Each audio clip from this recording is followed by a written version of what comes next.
So welcome, everybody. Welcome. Good afternoon, good morning. Good morning in particular to our North American contingent today. We're really pleased today in our 33rd online seminar, Reading Online Sport Economics Seminar, to have John Whitehead of the Appalachian State University presenting Beyond Ghost Games, the value of attendance with masking and social distancing in US professional sports. John is going to have about 60 minutes in which to present. And if you're able to access the chat function, do make use of that. Brad has already volunteered himself to be manning the chat today, which is fantastic. He'll answer all the tough questions, I suspect, on John's behalf. And without any further ado, please keep yourselves on mute during the talk. There'll be lots of time for Q&A at the end, assuming that Brad can't answer those tough questions. And without further ado, John, please do take away your talk. Thanks, James. Thanks for first of all, thanks for setting up these seminars. They've been great. And thanks for allowing me to present today. I'm pretty excited. Oh, let's see. And can y'all see my screen? Not yet. Not yet. Okay. No. Let's see. A little too excited. Here we go. And go with and got your presenter view now, John. So I don't know if you want to just go for the share the app rather than your entire desktop. Yep. So I'm gonna get it.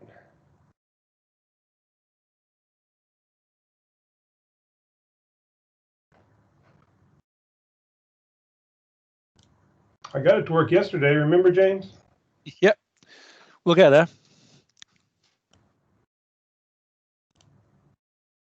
I want everyone to know this is not cutting into my presentation time. It's just cutting into the tough question time.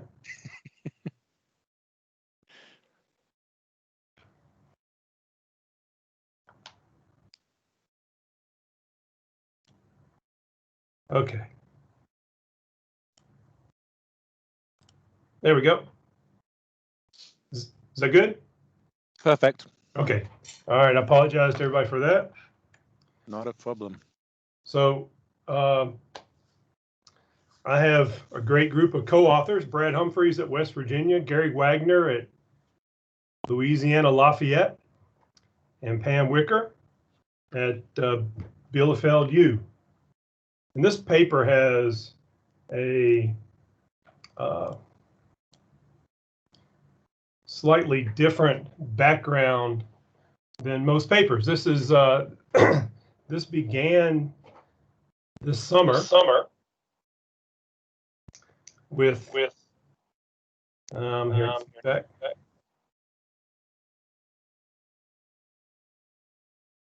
I'll deal with it. So it began this summer with a web TV show that Jill Caviglia-Harris at Salisbury University in Maryland put together. The idea was to try to do something different and something positive with the pandemic. And I volunteered to help her out, and a bunch of people volunteered. And she put this show together called Anything But Dismal. And season 1, episode 1 was focused on the pandemic and sports. And I was the reporter for that. And Brad and Pam were my guests. And so here's the blurb from the website. In this episode, we look at how the pandemic has impacted sports and sporting events and how we can open the pro sports season again. And so we worked on this pretty hard. It was a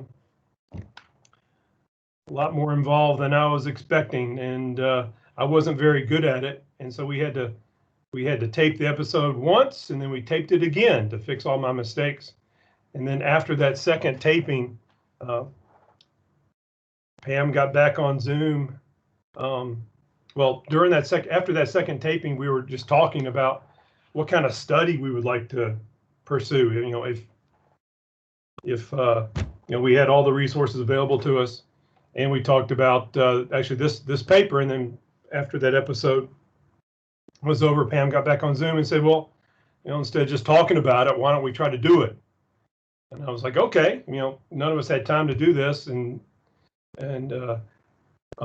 but why not? It seemed like a pretty good opportunity, an important research question.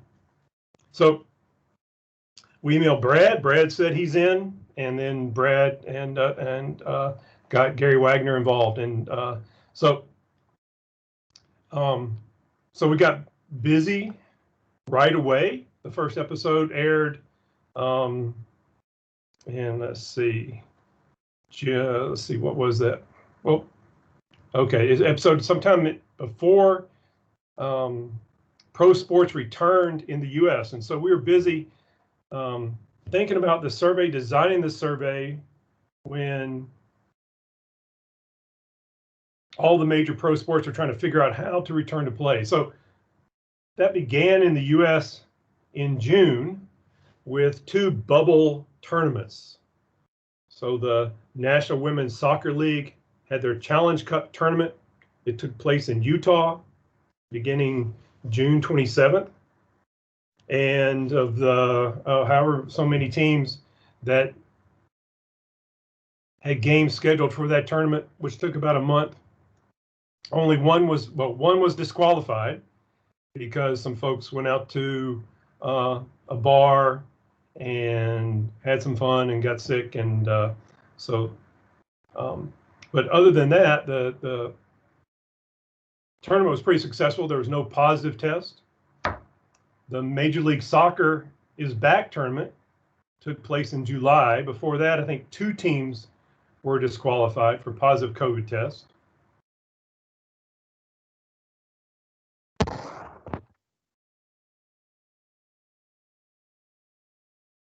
And then beginning at the end of July, the National Basketball Association and the Women's National Basketball Association began their restarted their seasons in a bubble at Walt Disney World in Florida. And both of those league seasons were pretty successful in terms of the level of play and the absence of positive COVID tests.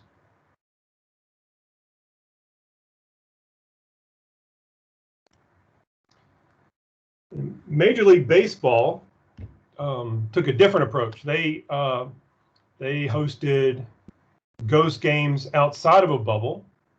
So the teams were traveling all over the United States.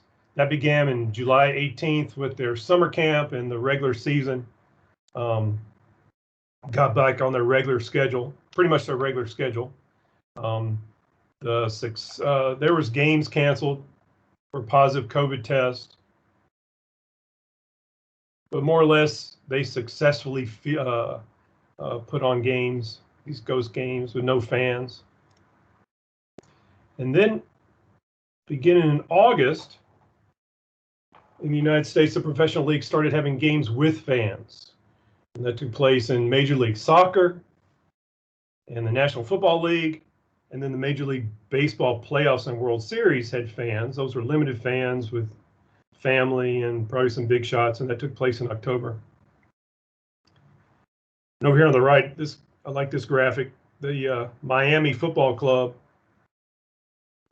their logo had these water birds with interlocking legs, and they designed a new logo where the legs are not interlocking, they're social distanced. And so I guess that was the idea. So Major League Soccer began in August 12th, and the NFL's regular season began September 10th with a Thursday night game. And our survey took place from August 24th to September 12th. So we did a pretty good job of getting the survey in the field before the NFL began, but it was the MLS regular season began before we were able to get the survey in the field. So that might have some implications for some of our results.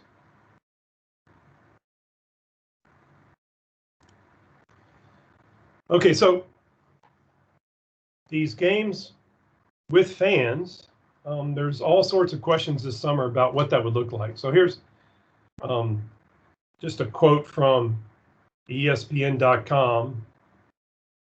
Guidelines set by Texas Governor Greg Abbott allow for 50% capacity limit, but Football Club Dallas allotted for 25% capacity, putting 5,000 tickets on sale. And then in the very first game in the U.S., match in the U.S. where people were allowed to attend, 2,900 showed up. Then in the NFL, in an article in the Sporting News that we were looking at when we were designing our survey, will there be fans in NFL games in 2020? Team by team policies.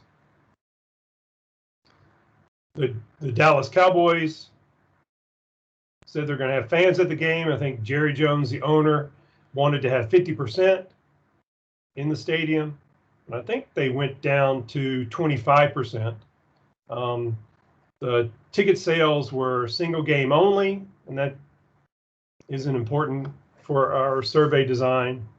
And so that was the context that we were in when we were designing the survey. There was a lot of uncertainty about what was going to happen. And we tried to account for some of that when we were collecting our data. Okay, so real quick, there's several strands of literature that this paper fits within. There's the revealed preference attendance studies. Coates and Humphreys is an early review article. There's the contingent valuation, willingness to pay for stadiums and teams and sporting success. Orlovsky and Wicker have a recent literature review of that literature. There's a very recent COVID-19 and sports attendance literature paper forthcoming, and then another paper forthcoming. And I imagine there's several others on the way. And then in the health literature, there's a willingness to pay for vaccine literature that is just emerging. My Google Scholar alerts seems like it sends me another paper every week. And then there's this stated preference attendance literature, and it's pretty short. I'll talk about that, but first let me just real quick review what this reveal preference and stated preference methods are. So reveal preference data, that's the type of data that most economists work with. It's ex post, it's behavior that's happened in the past, it's what you can observe, and in general it estimates what environmental economists call use value.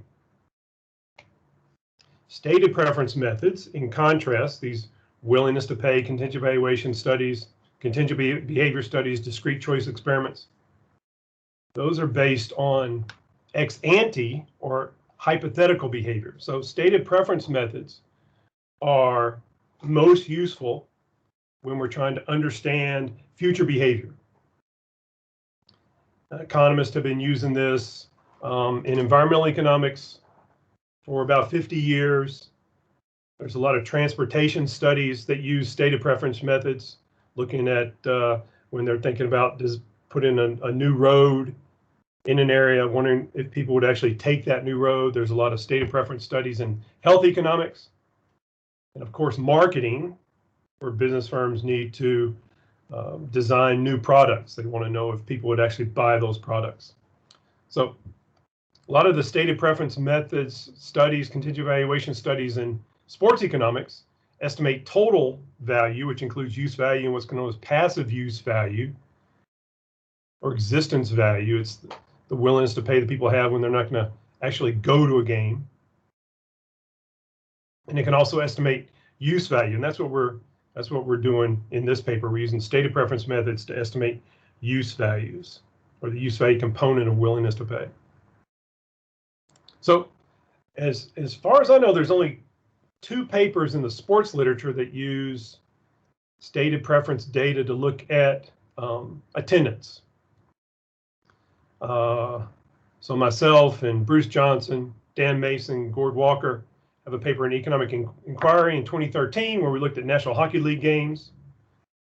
And the idea was that Calgary and Edmonton hockey teams were going to put in new urban arenas, and we were wondering if people would go with different, if the arenas had different features. And then Pam Wicker, myself, Bruce Johnson, and Dan Mason did a study looking at attendance in the Bundesliga with promotion and relegation. And as far as I know, these are the only two studies in sports economics, but I think it's, stated preference has a lot of potential to contribute more in sports economics than the attendance side of the literature. So thinking about that literature review, our contribution, and let's don't say we're the first study to do this, but maybe we're one of the earliest studies to estimate the value of masking and social distancing policy. And we're doing this in the context of sports attendance. So in this paper, we're going to do a stated preference discrete choice experiment. Our particular question is we're asking people if they're willing to purchase a ticket to a major league game or match. And our attributes, we have variation in ticket prices, masking policy, and capacity at the stadiums and arenas. So real brief preview of our results is that, we do find that masking requirements and reduced seating capacities increases attendance, which means that people are valuing safety and being able to avoid exposure to COVID-19. And along with the result for the ticket price, we can estimate willingness to pay for this safety, and break it out in terms of the masking policy and social distancing, and that willingness to pay, those willingness to pay estimates are pretty substantial.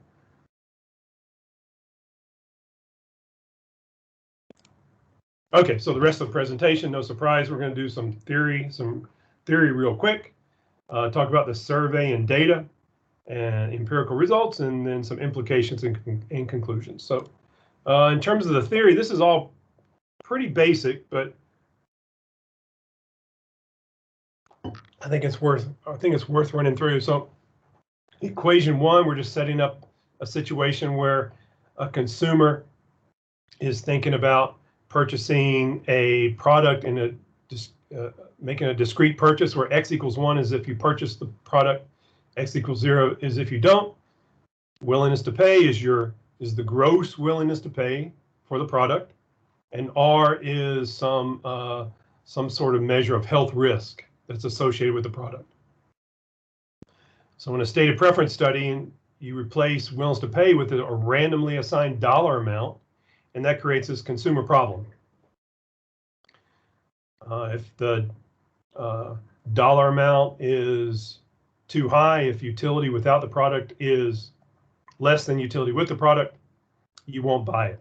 But if the dollar amount is low enough along with the risk, and you enjoy the product, then you will buy it. So the probability that you would buy the product is the probability that utility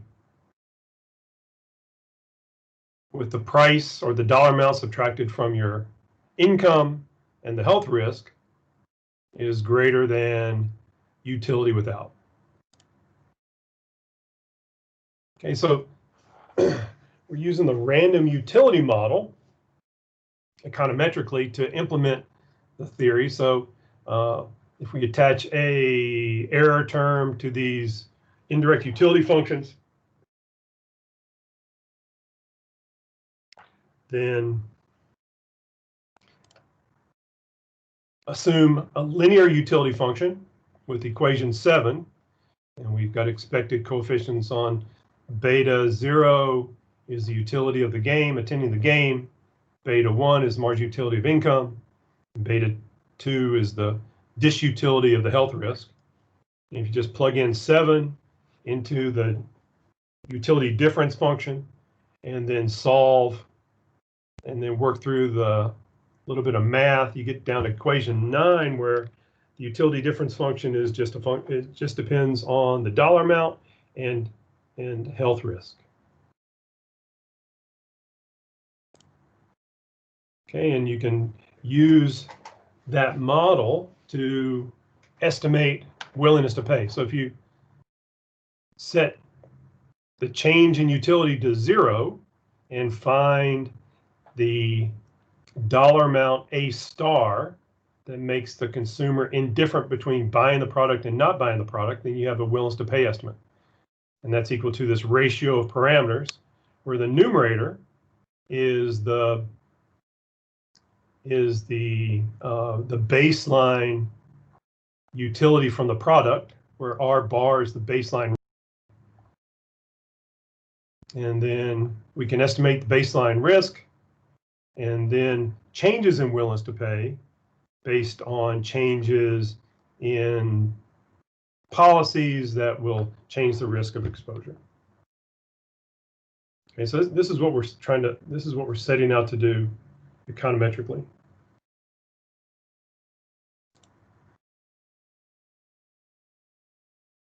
Okay, so yeah, we sometime June or July, we decided to do this, and then it was a full court press to design this survey.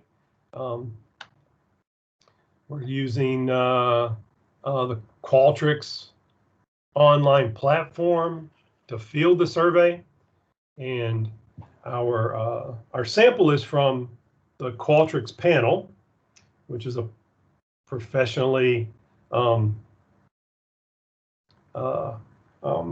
developed survey panel, marketing survey panel, research survey panel.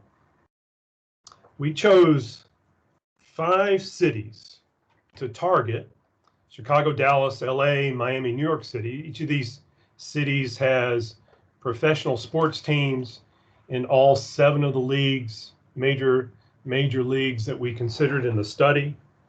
And they are geographically diverse. We've got cities from the Midwest, the Northeast, the Southeast.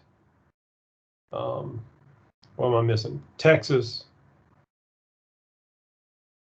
Okay, so we conducted 2 pre-tests. One, we did a test on social media. I put an ad on Facebook, and that was just to make sure that that the Qualtrics programming was working, that all the questions were being answered, and the skip patterns and everything was working. And then we did a survey pre-test with the Qualtrics panel, and that was about 300 observations. From that pre-test, we made a change. We just made one change to the experimental design. I'll explain that later. And then after that change was made, we opened up the survey on October 24th, and it closed on September 12th, right before the NFL seasons began, except for that first Thursday night game. So the survey, we had target quotas on gender, age, and race to try to make it as representative as possible. And then Qualtrics let us ask a bunch of socioeconomic questions before we got to our screener question. So we got really good information on what the overall sample looks like in these cities, and then we can focus on the sample that we really wanted to think about, which is people who had attended a professional team sports event in at least one of these 7 leagues in the city closest to their home. So that was it was 49% of the people in the general population from the Qualtrics panel that had attended a pro sports event. And so the 7 leagues are Major League Baseball, Major League Soccer, National Basketball Association, National Football League, the National Hockey League, National Women's Soccer League, and the Women's National Basketball Association.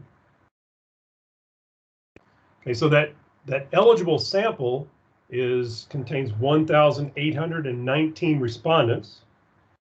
Our estimation sample is smaller than that, and I'll explain that later.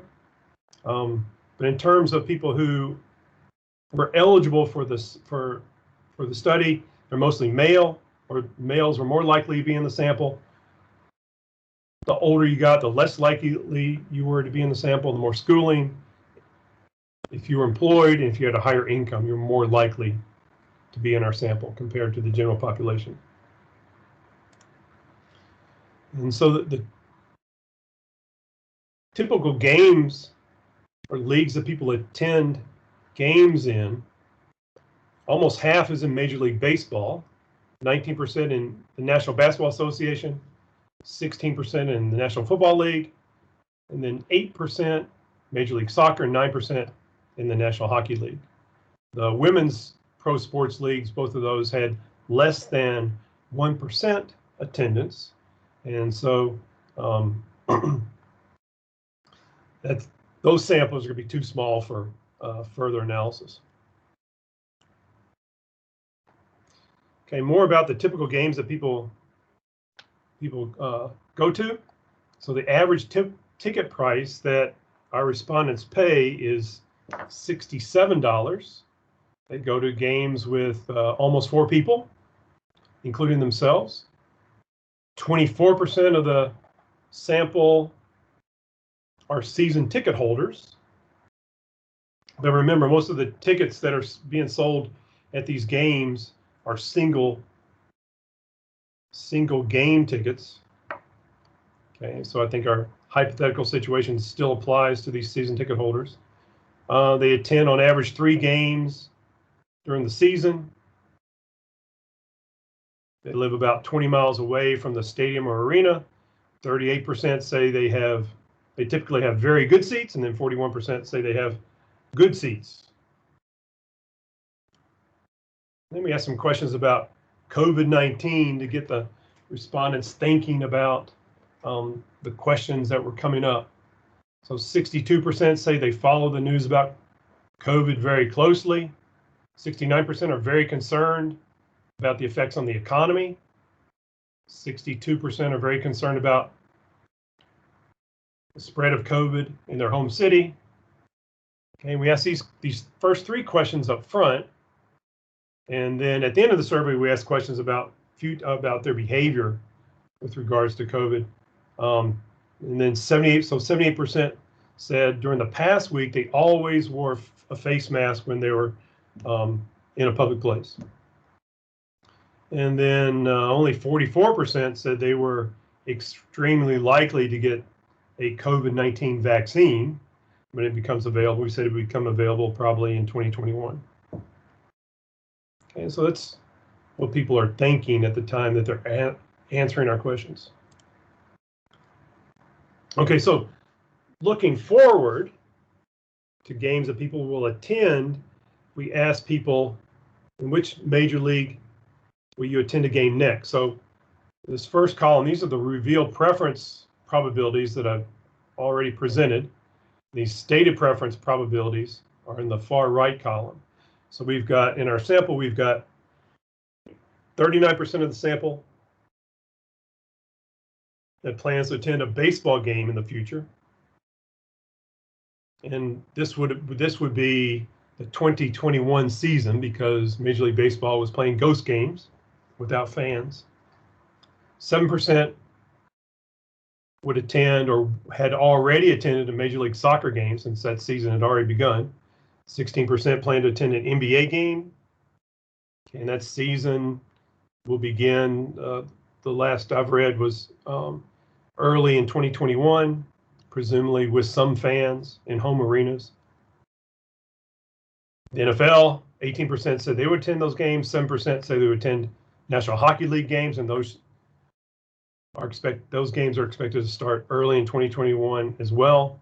12% said they would not attend games anymore, so we lose them from the sample. And like I said, we lose the fans who will attend a game in the women's leagues.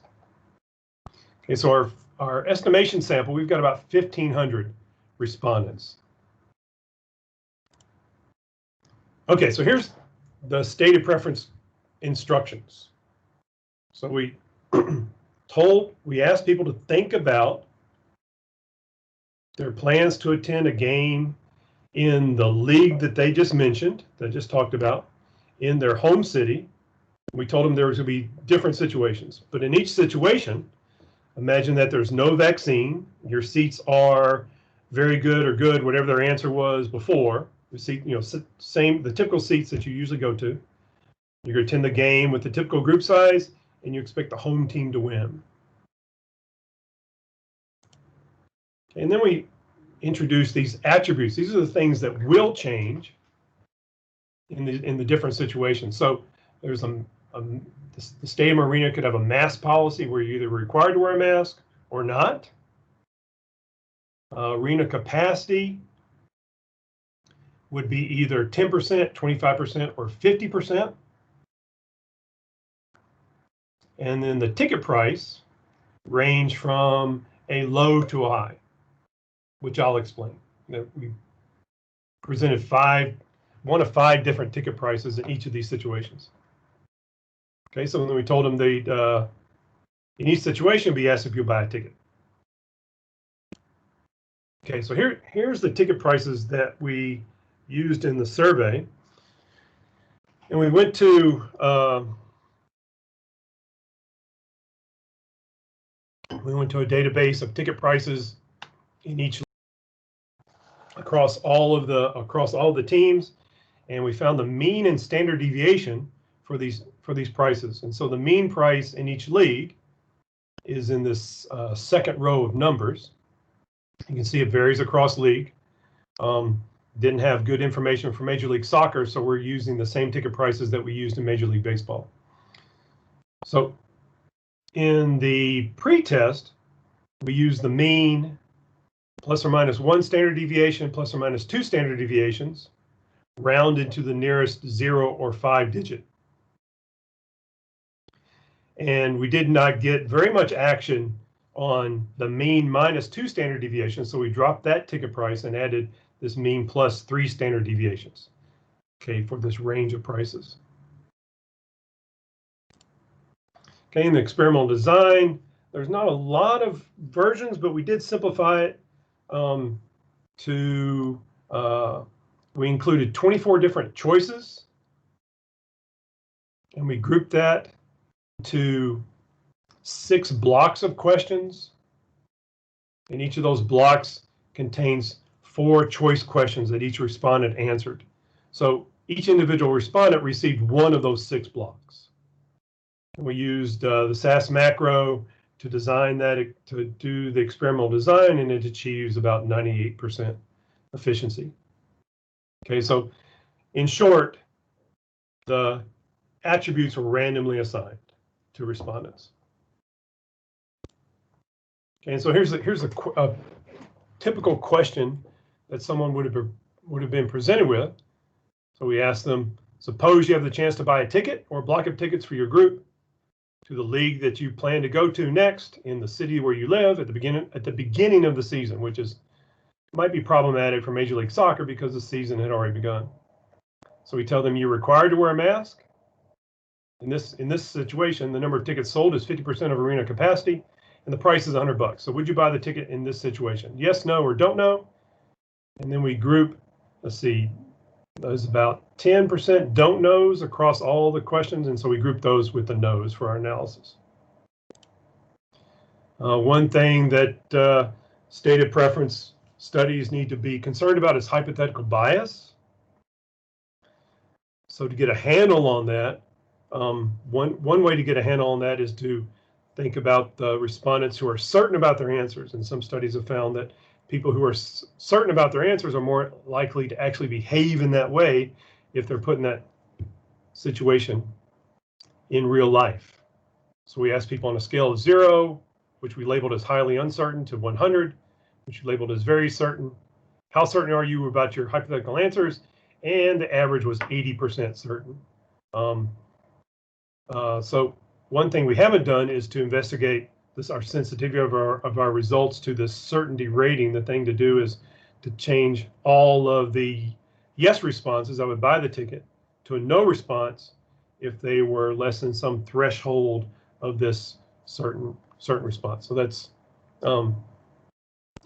something that is on the list of things to do. Okay, so here's just some descriptive results. This is what the response to the ticket price looks like. And the height of the bar is the percentage of people who would buy the ticket. Okay, so as we go from left to right, the ticket price in all of the leagues thrown together is increasing from the mean -1 standard deviation to the mean all the way up to the mean +3 standard deviations. So you can see that not much difference between the average ticket price and the average -1 standard deviation, but as you go above the mean price, people are less likely to buy the ticket. And this is the key result from the whole study, that people are responsive to price. If these bars were all the same height, we'd be done. We wouldn't have written a paper, and I wouldn't be here today talking about it. Okay, so here's the results from the mask requirement. On the right, in this purple color, if you can see color, we've got, this is people who were faced with a situation of a mask requirement. And so 60% of those would buy the ticket. When there's no mask requirement, only 40% would buy the ticket.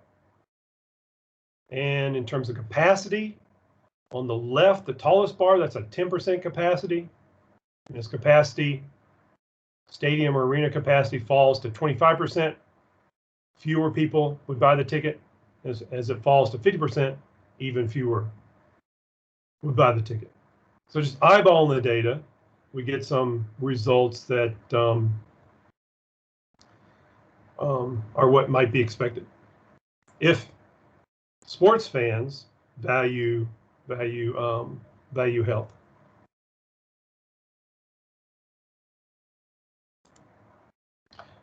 Okay, so with those data, we're gonna run some regressions, and the basic model with these types of data is just a load it or probe it,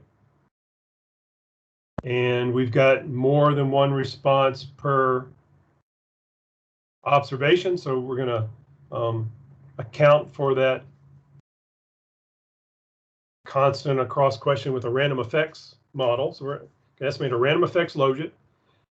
Okay, we're going to estimate, we're going to break the data out by league because there are some important differences across these leagues.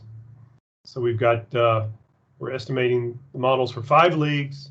The sample size is different for each league based on the number of people who plan to go to a game in that league. So the overall sample size is the sample size, the number of respondents times the 4 questions.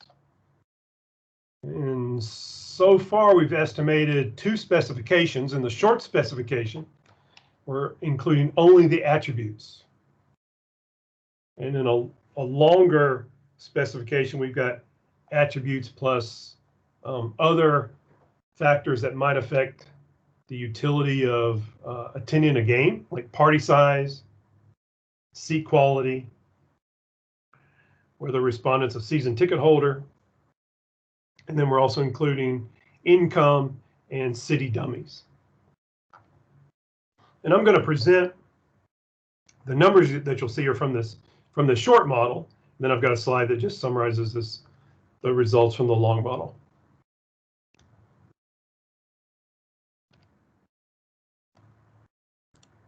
Okay, so here we go. This is the Major League Baseball model. So almost half of the sample plans to go to a Major League Baseball game as their next pro sports event. And again, this would happen in no sooner than April of 2021. So we've got 685 respondents, and so the full sample is 685.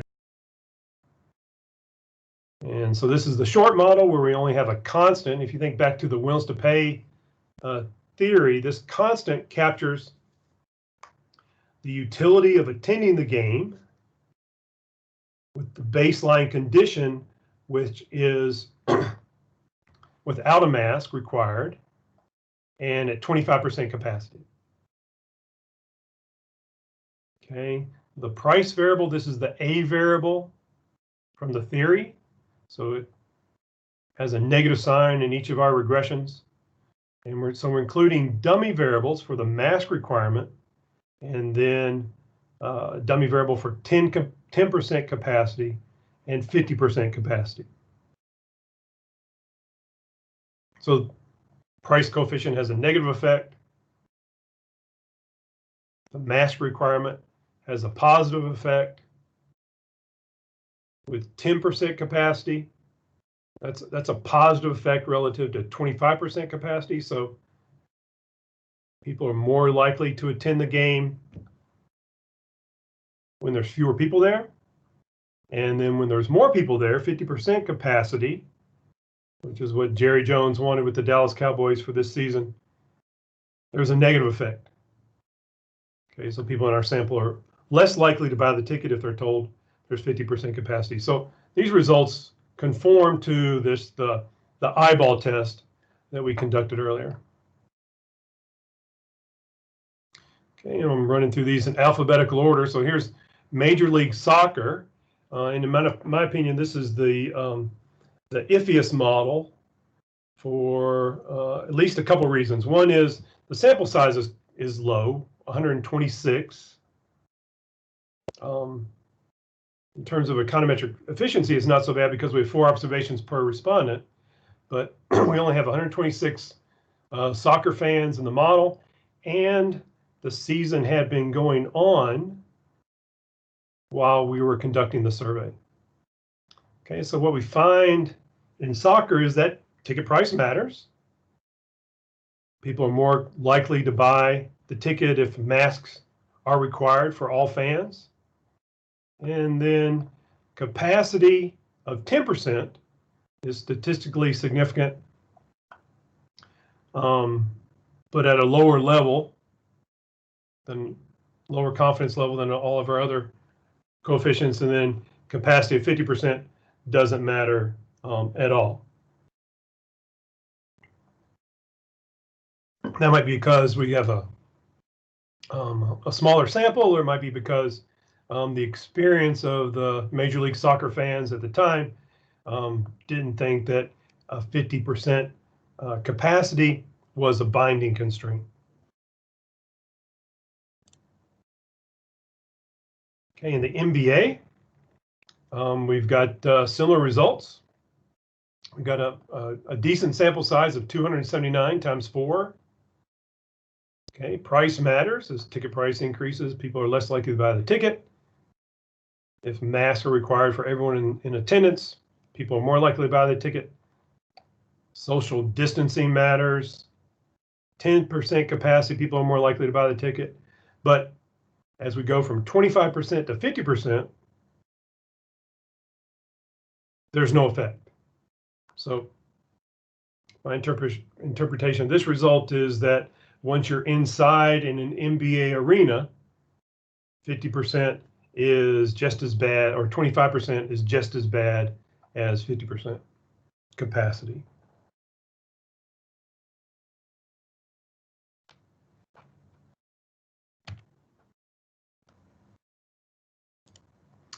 Okay, in the NFL, our sample is 323. And we've got similar results. Ticket price matters, mask matters, capacity of 10% is preferred, and capacity of 50% is a worse situation, and it's statistically significant at p-value somewhere between 5% and 10%. And then the NHL, oh, that sample size is wrong. The sample size for the NHL is close to the sample size for Major League Soccer, so it's about 130. I apologize for that typo. But we get similar results qualitatively. The only things that are changing across these models are the magnitudes of the coefficients.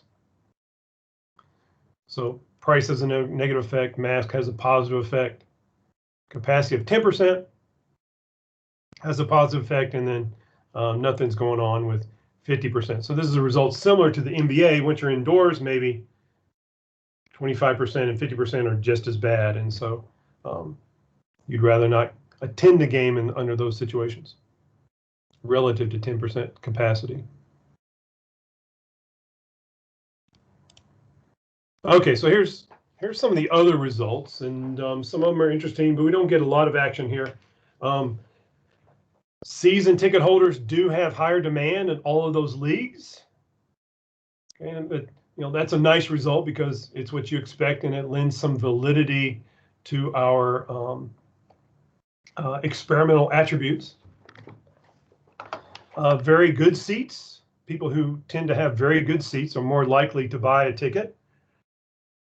Holding price constant in all leagues except Major League Soccer. Okay, then the only city coefficient that is statistically significant is New York and Major League Baseball. Otherwise, there's no differences across any of the cities and any of the leagues. And then finally, income is not a factor in any model, which makes sense because if you think back to the theory, income drops out of the utility difference function, okay, which means that the ticket price does not provide a big hit to income, so the two states of the world aren't very different in terms of income.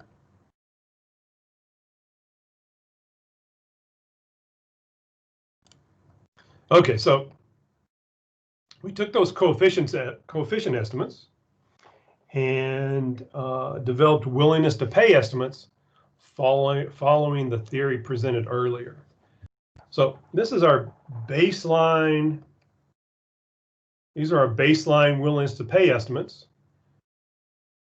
And the situation is there's no mask requirement, so mask equals 0.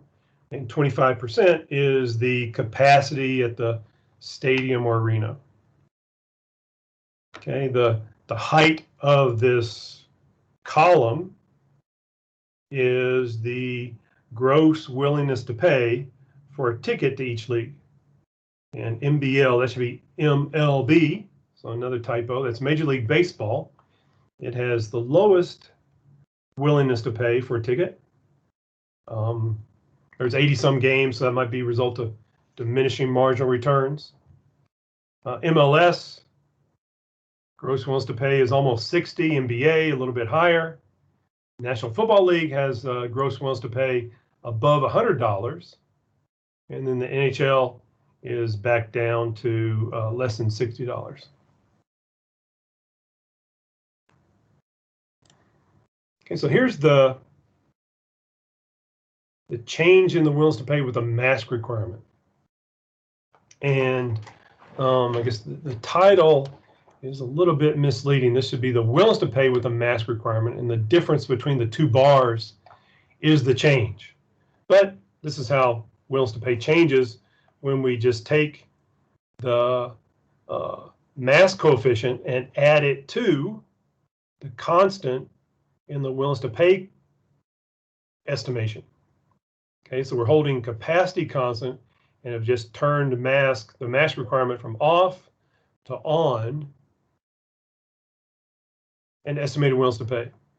So if you see color, this is a green bar. It's got some little dots in there to help you distinguish that. It might be a lighter shade, but it's on the right in this graph, and willingness to pay with a mask is always higher.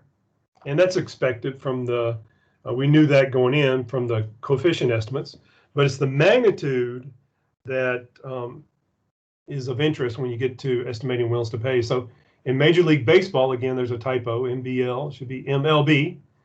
Gross willingness to pay more than doubles. Major League Soccer, it increases, but by less than double. In NBA, the willingness to pay goes from a little bit over $60 to over $180. And in the NFL, willingness to pay goes from a little bit over $100 to over $180. Okay, so these these changes, to me, look fairly large. Finally, in the NHL, gross willingness to pay more than double. So the difference between the height of these bars is the value of the increased safety perceived by these professional sports fans who would like to attend a game.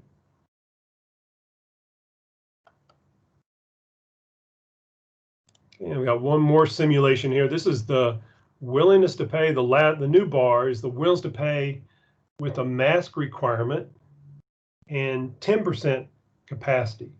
So we leave this lighter color bar that's higher than all the others.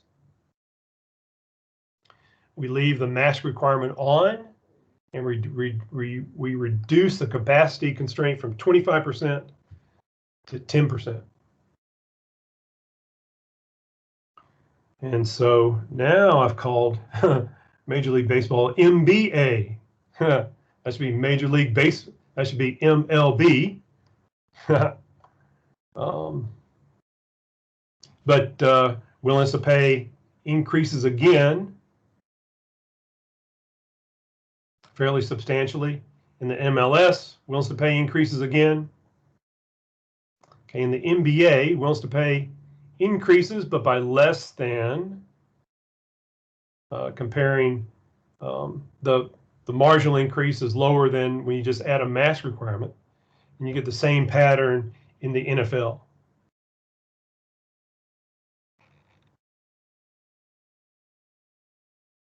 Okay, in the NHL, you get the same result. And I just noticed another mistake. I apologize. These green bars are not over $180 in the previous slide. They were $140 some dollars and almost $160. Okay, but everything I said qualitatively still stands with that previous slide. Just the difference was not as great. That was just another typo when I was putting these slides together.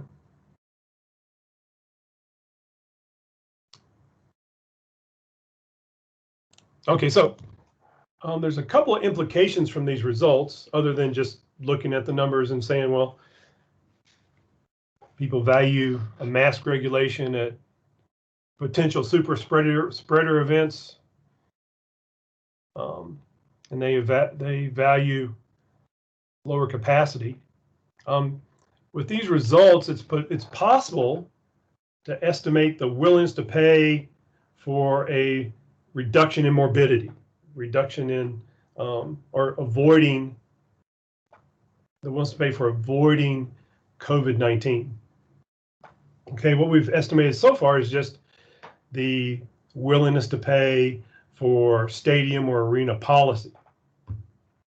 Okay, and then there's also implications for ticket pricing from the business firms that host these events.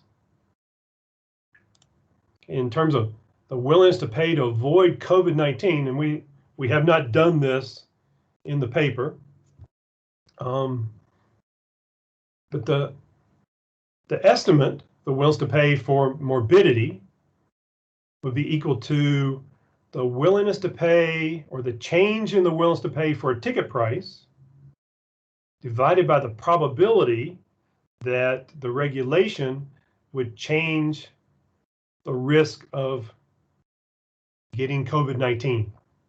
So let's say somewhere in the literature we can find an estimate or a range of estimates for how likely you would be to get COVID-19 if everyone's wearing a mask versus everyone is not wearing a mask.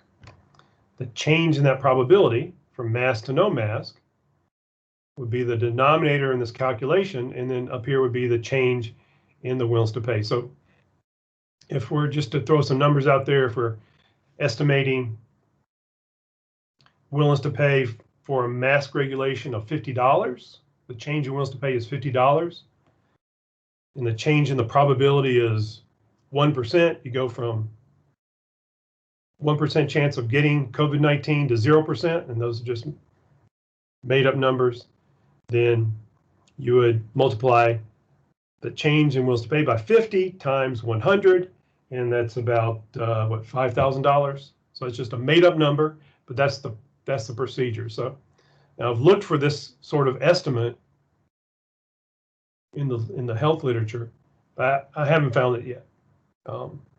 That's something I hope to do. Okay, and then in terms of ticket pricing, here's a cutout from that second slide of willingness to pay estimates. So here we have the gross willingness to pay at 25% stadium capacity with and without a mask requirement. So imagine you are wondering whether you want to charge a ticket price of $100 and you're wondering whether to require masks for everyone in attendance or not. Okay, so our results say, at least for the MBA at $100, that if you don't require a mask, on average, the gross willingness to pay is less than the price and attendance is going to fall. Okay, you probably won't reach your 25% capacity. Okay, so something like this may have happened in that first Major League Soccer game. They tried to sell 5,000 tickets and they only sold about 2,000. Okay, but if you do require masks for everyone in attendance, $100, gross willingness to pay is above, and on average, people would buy the ticket. So, just conclusions. Nothing new here. Mask requirement and reduced seating capacities increases the demand for attendance, and we find a substantial willingness to pay among fans for both for safety in terms, and we've measured that with a mask requirement and social distancing measured by stadium capacities.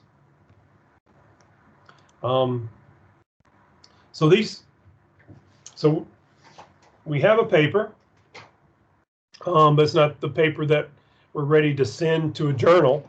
There's a lot of other empirical models that we need to explore. We've estimated just the simple random effects logit, and in this literature, there's all sorts of preference heterogeneity models with, for example, a random parameters model. You can estimate a distribution for those fixed coefficients that I've estimated that we've talked about today. You can estimate a distribution around those coefficients to see to capture this preference heterogeneity. And with a latent class model, you can estimate different classes of respondents. So for example, in some preliminary models we've looked at, there are, if you just estimate a two-class model, it's clear that in some leagues, there is a class of fans who strongly prefer the mask requirement and some who don't care. They might even actually be opposed to the mask requirement. And to a lesser extent, there's differences in class in these consumer classes across, in terms of price elasticities and their preferences for social distancing.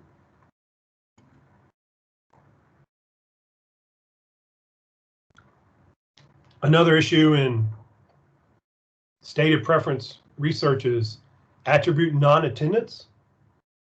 Okay, this is related to hypothetical bias. So imagine that we have a survey respondent who doesn't pay attention to the ticket price. Okay, that's attribute non-attendance. They're not attending to that ticket price. And what that does is it biases the ticket price coefficient in absolute value. It biases it downwards. And so when you estimate willingness to pay, your willingness to pay estimates are inflated. Okay, so that's a form of hypothetical bias, where willingness to pay estimates are overestimated. Okay, and there's a fairly big literature on this as of now. We can capture stated attribute attendance. You ask people, we just ask people, you know, did you pay attention? Did you think about the ticket price, mask regulation, and capacity when you're giving us your answers. Okay, and 88% paid a lot of attention to the mask requirement, a little bit less paid attention to the ticket price, and even less paid attention to capacity. Okay, so you can use those attribute non-attendance statements and control for that in the regression model. You can also do this with what's called an inferred attribute non-attendance model. And that's typically done in a latent class model where you impose restrictions on those coefficients of 0, and you can empirically test for who is not paying attention to that attribute, and then find less biased coefficient estimates when you're estimating wills to pay. So there is some evidence that there is that the wills to pay estimates that I presented are impacted or affected by stated ANA and inferred ANA. So the thing to do in this next in terms of ANA is to estimate these models for each of those leagues and do some comparisons. And finally, after we ask the discrete choice questions, we ask some questions on the number of games that people would attend over the course of the season. And for those questions, we held ticket price at the ticket price that they typically pay, and we just varied the mask requirement and stadium capacity. So we've got some results that are similar to what we have here, but in terms of the number of games, and we'll be looking at those results. So thanks in terms of funding from Louisiana Lafayette, West Virginia University, and App State. We got research assistance from Ariana Welsh, who was a recent App State Econ graduate, and Caleb Garbuio, who is a current economics senior. So they were very helpful looking at different parts of these data.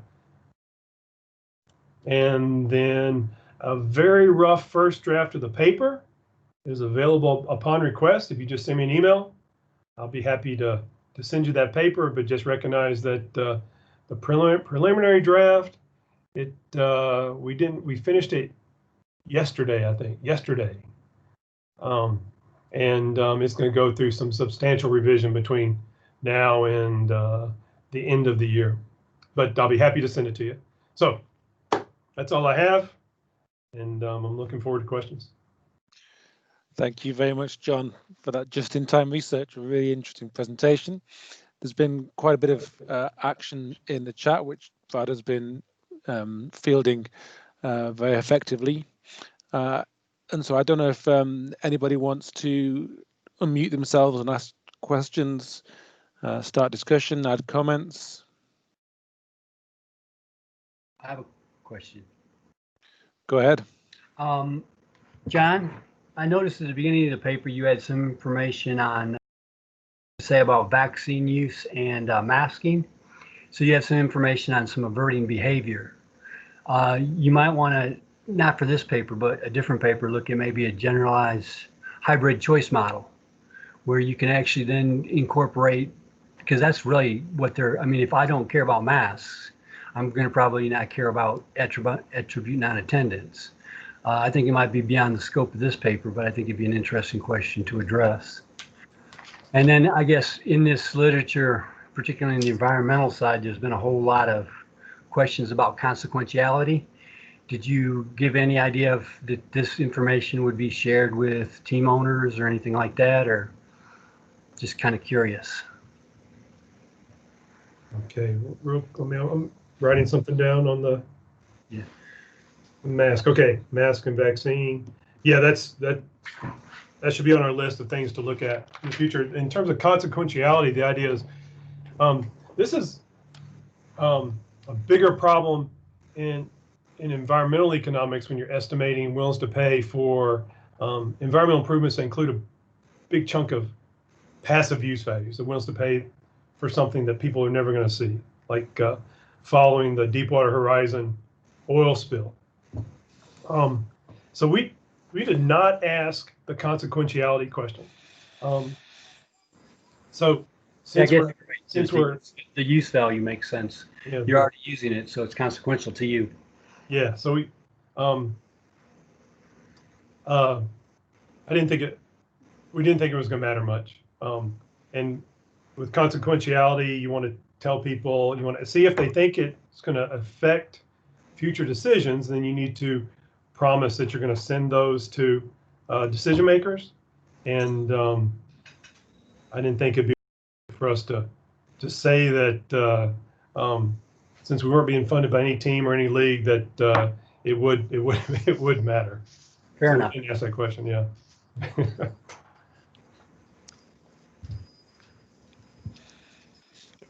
I have a question, John. So you talked a lot about the difference with respect to the mask and the difference with respect to the seating capacity.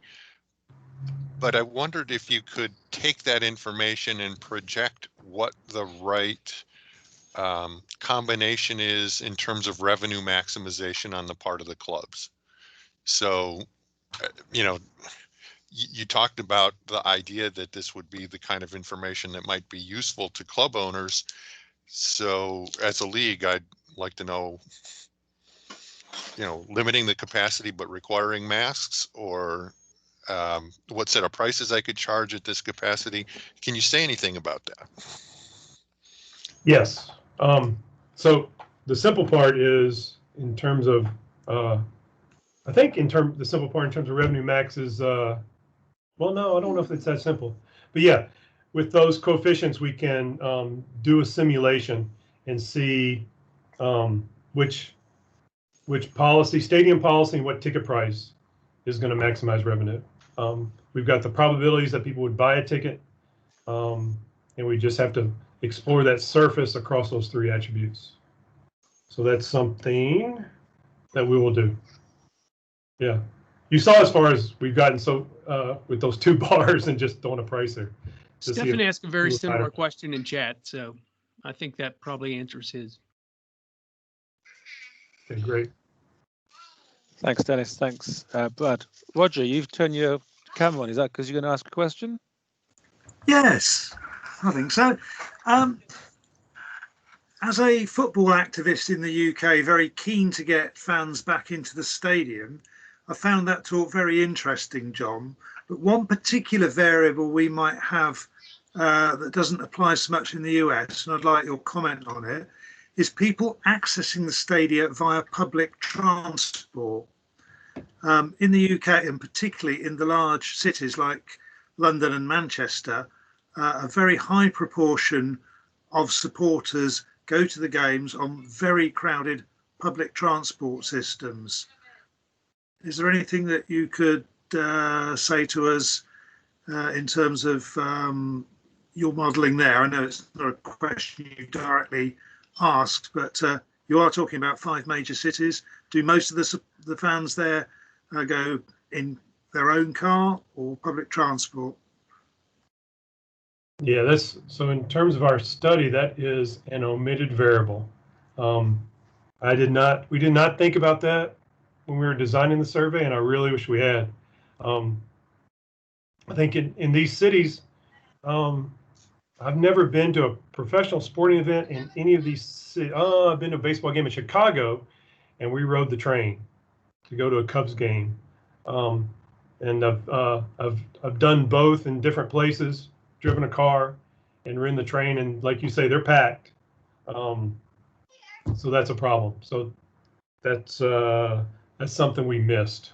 I can't say anything about that, so I'm disappointed. Well, I think, John, it's only a problem in New York and Chicago. I don't think in our other, yeah. I mean, there's not much public transit in the other cities in the sample. Okay, great. Thanks, Brad. So I had a kind of a follow-on question from Rogers, which is we looked a little bit at football matches in England and the spread of COVID. And one of the things that we found was that it didn't matter how full the stadium was. And the thing we surmised based on that was that actually it's not the sitting there watching the game where things that the virus might spread. It's on the concourse under the stand when you're buying a burger or a drink or something, or you're in the bathrooms or something, or you're going to the game. So other behaviours at the match, and it made me think, well, going to the match and sitting apart from each other, going to the game and not being able to get a drink or a burger or something, that's a very different experience. Because obviously these are all parts of the game, much more than just whatever the action is on the field. I don't know to what extent you were able to pick up that in terms of willingness to pay for what's essentially a different product under COVID. No, we were not. In your studies, was that was early on in the season in March? And there was early in the pandemic, yeah. So yeah, was there games in February, March. Was there masking involved in that? Not back then, no. Yeah. Yeah, we didn't. Yeah, the behavior that we elicited was just, would you buy the ticket or not? We didn't ask them, do you like to sit and watch the game, or are you gonna hang out and socialize? Yeah, so that's another limitation. Well, it's a limitation either way, because as you say, we were investigating a very different period when people behaved differently to how they behave now, given knowledge of the virus. So, yeah, I will admit something. It's a little embarrassing. I've been to a sporting event this fall. I had a chance to go see a college football game from my alma mater, and I was excited to go, and I went, and it was 25% capacity. And we all had to wear a mask. And I've been, above the median in terms of being careful. And when I attended that game, it seemed pretty safe. Everyone was behaving themselves. You sit down, watch the game, go to the bathroom, go right back, and that kind of thing. So, so I think behavior at the games has changed. Yeah. Dennis, you put your camera back on. Did you have a question? Yeah, I don't know that this is something that you can answer directly. I'm curious at the actual matches, because you talk about seat quality in your survey. If there's 10% capacity, are there ushers there that are saying, hey, you guys bought the nosebleed seats, you can't be sitting down here in the mezzanine? And so what does it mean to buy different seat qualities in that context? Right. I do not know, but I will lean on my experience again. The game I went to was at the University of Tennessee Stadium, 100,000 seats, and we were all spread out. And there was some great seats down lower from a bunch of us. Then in a usual situation, you try to sneak down there and get a better seat, but people were just sitting where their tickets were. There wasn't any crowding or any sort of socializing. So I'm going to lean on that experience and say that I think that people probably believe that when they were answering the questions, that they'd be sitting in their typical seats. Thank you. Any more questions or comments? Stefan had a question in chat about interacting the price variable and the capacity preference variable. John, I thought maybe you should handle that. That's an easy one. That's a great idea. That's another way to get a richer description of what's going on here. So I'm writing that down, and I'm going to try that as soon as possible. Thanks, Stefan.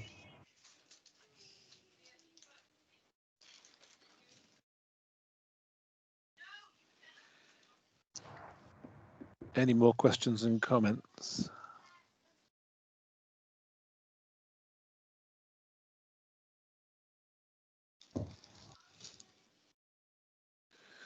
Well, I think we have to interpret that as a no, and say that I think we've exhausted all the comments for now on the questions, and what's a fantastic looking paper, really interesting research that you've carried out. Thank you very much for the presentation, John. Thank you, Brad, for fielding all the questions in the chat. Thank you, everybody, for your contributions.